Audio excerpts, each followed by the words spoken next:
My husband cheated for years, blamed me for killing the spark, and now both our families are calling me cold for not taking him back. I, 36F, am writing this at 2:17 a.m. in the guest room at my friend's apartment because I can't sleep and I can't go home. My hands won't stop shaking. 4 nights ago, I found out my husband Jake, 38M, had been sleeping with his co-worker Rachel for at least 2 years, maybe longer. When I confronted him, he didn't even look ashamed. He looked annoyed, like I'd interrupted him during a game. We'd been married 12 years. 12 years of me thinking we were a team. I work from home as a freelance marketing strategist, so I was always there, dinner ready when he walked in, house kept, vacations planned, every complaint about his boss patiently listened to. I thought that was love. Apparently it was just settling to him. It started with the usual signs I've since read about 100 times on this site. He was on his phone constantly, smiling at it in a way he hadn't smiled at me in years. He had a lot of late nights at the office and team building drinks. I even joked once, "Do I need to be worried about your work wife?" He laughed way too hard and said, "Babe, you're the only woman I could ever want." I believed him. I feel so stupid now. The night it exploded, he was in the shower. His phone kept buzzing on the bathroom counter. I picked it up to move it, and the lock screen showed a text from Rachel that made my stomach drop so hard I thought I was going to be sick right there on the tile. I stood there frozen until the water shut off. When he came out in just a towel and saw my face, his expression went completely blank for a second. Then he tried to play it off. "Give me my phone. That's private." I read the last 10 messages out loud. Every single one. The I love yous. The complaints about how I was emotionally checked out. The plans to meet at the Marriott by his office last month while he told me he was at a conference. The mirror selfies he sent her from our bathroom. He had the audacity to say, "This is exactly why I went looking elsewhere. You're always snooping, always accusing. You killed the spark, not me." I laughed in his face, and it sounded ugly even to me. I killed the spark? By making sure your favorite meals were ready and never complaining when you came home at 11 p.m. smelling like someone else's perfume? "Fuck you, Jake," I told him to get out. He cried then, actual tears, and said he'd end it, that Rachel was just an escape, that he'd go to therapy, that he loved me. I packed his work clothes into a suitcase while he followed me around the house begging. When I set the suitcase on the front porch, he grabbed my arm and said, "If you do this, you're going to regret it. We're supposed to be together forever." I yanked free so hard I almost fell. Forever doesn't include this. Get out of my house. He left. I changed the locks the next morning. Update 1 week later. I thought the worst part was over. It was just the opening act. Rachel called me 3 days after he left. I don't know how she got my number, but I almost didn't hang up. Some sick part of me needed to hear it from her directly. She was crying. She told me the affair had started 2.5 years ago, not the 8 months Jake admitted to. He'd told her we were basically roommates, that I didn't want sex anymore, which is a lie. I was the one always initiating and getting turned down, and that he was only staying for the house and the image of a stable marriage. She sent me screenshots of conversations where he called me frigid and boring in bed. I threw up after reading them. I asked if she felt bad. She said, "I did in the beginning. But he made it sound like you were this cold, controlling person." I thought I was saving him. I hung up and cried so hard my friend thought I was having a panic attack. When I called Jake to confront him about the timeline, he got nasty.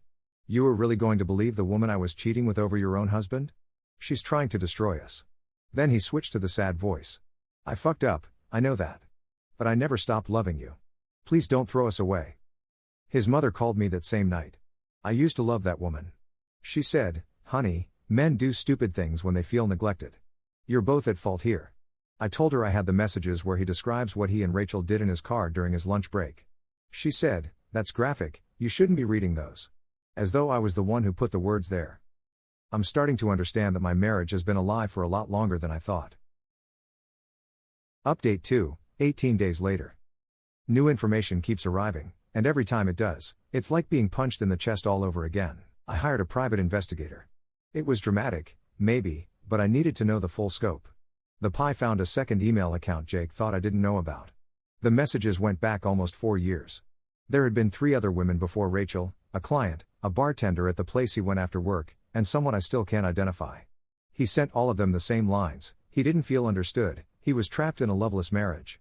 He recycled his own seduction like a script. The Pi also pulled hotel records. Jake had taken Rachel to the same bed and breakfast we'd gone to for our 5th anniversary, 2 months after we'd been there together. I can't stop picturing it. I agreed to meet him at a coffee shop because he said he had something important to tell me. He looked terrible. He said he'd been in daily therapy and had come to understand he has a sex addiction and an avoidant attachment style. He tried to hand me a letter. I didn't take it. Then he said the thing that finally made him feel like a stranger to me: "If you hadn't put your career before us, none of this would have happened." I laughed loud enough that people turned to look. My career? The one that paid for half the house and funded your vacations? The one I ran from home so I could actually be here? You're blaming me for 4 years of your choices? He cried again.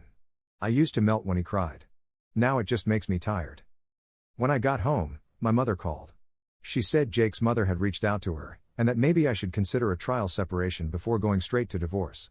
Men cheat, sweetheart. Your father did once. We got through it. I hadn't known that. I hung up on her too. Every memory from the last 12 years is rotting now. Every business trip, every "I'm tired" when I reached for him, every time he told me I was beautiful while texting another woman that I was cold. It's all poisoned. Update 3, 5 weeks later. I thought I had the full picture. I was wrong again. A thick envelope arrived with no return address. Inside were printed screenshots, hotel receipts, and a USB drive. No note, just the evidence laid out like a file. The screenshots were from a group chat between Jake and 2 of his closest friends. They'd been laughing about it for years. One of them wrote, "How do you keep getting away with it?" And Jake replied, "Because my wife is too busy working to notice." There were complaints in there too, about having to sleep with me occasionally to keep up appearances. The USB had videos. I watched 30 seconds of one before I had to stop. It was him and Rachel in a hotel room, and the things he said to her. He never said anything like that to me in 12 years of marriage. I sat on the bathroom floor for 2 hours afterward, just staring at the wall. I called Jake that night. He picked up on the first ring, like he'd been waiting. I told him about the package. His voice went very quiet. He asked if I was planning to make any of it public. I said I hadn't decided. Then he said something that made my blood go cold. "There are things on there you don't want to see. If you release any of it, I'll make sure everyone knows what you did in 2019. I froze. In 2019, after a brutal rough patch in our marriage, I'd had an emotional affair with someone I met online. We talked for 3 months. I never met him in person, never slept with him, and I ended it because the guilt was eating me alive. Jake found out, and I begged for his forgiveness. He gave it, or said he did.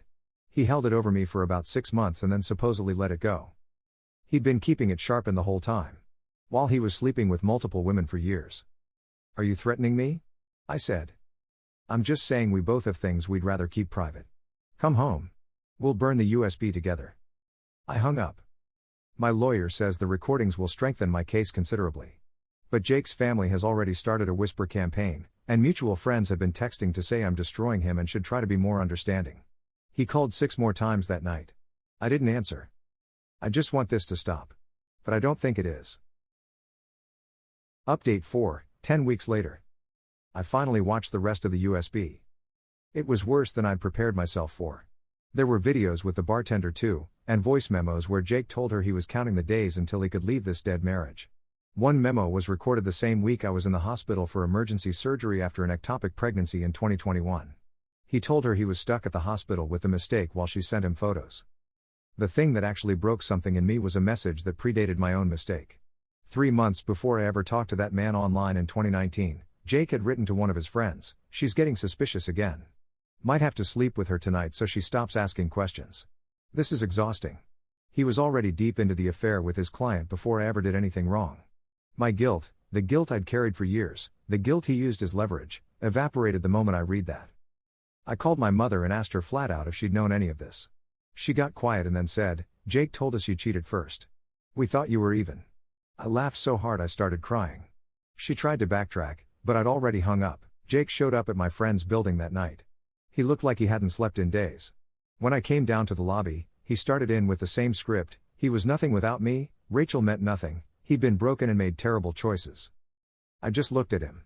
You took Rachel to our anniversary bed and breakfast. You recorded yourself telling her you wished you'd never married me. You kept videos on a USB like some kind of trophy collection. Don't stand here and tell me you were broken.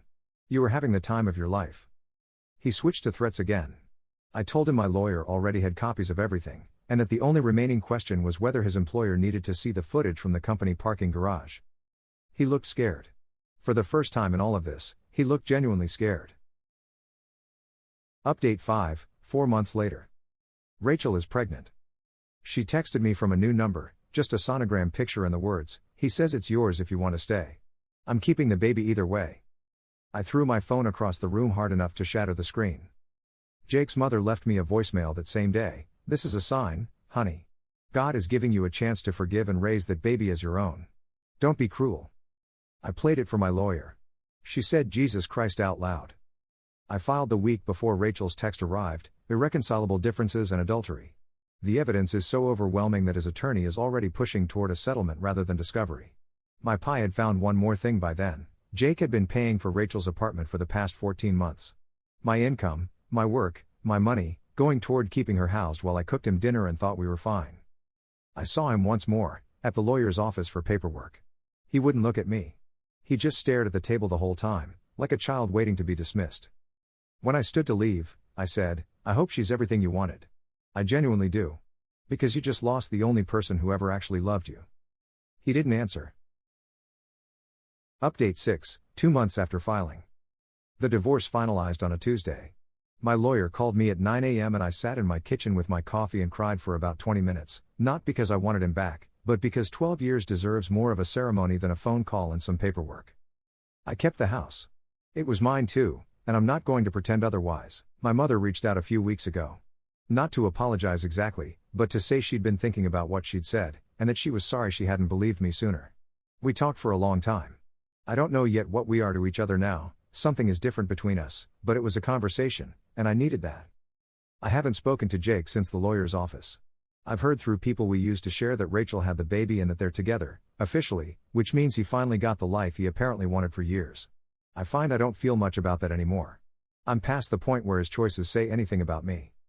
The USB is still in my lawyer's safe. I've thought about it a lot. What it would mean to release it. What it would mean to delete it. Whether either choice would give me something I actually need. I don't think it would.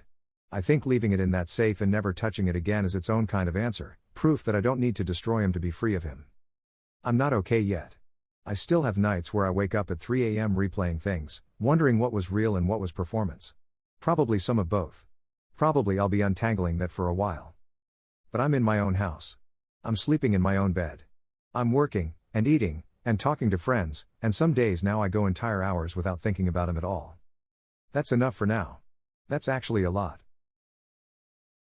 Hi there, if you made it so far. Consider dropping a like and maybe subscribing. Thanks. And have a nice one.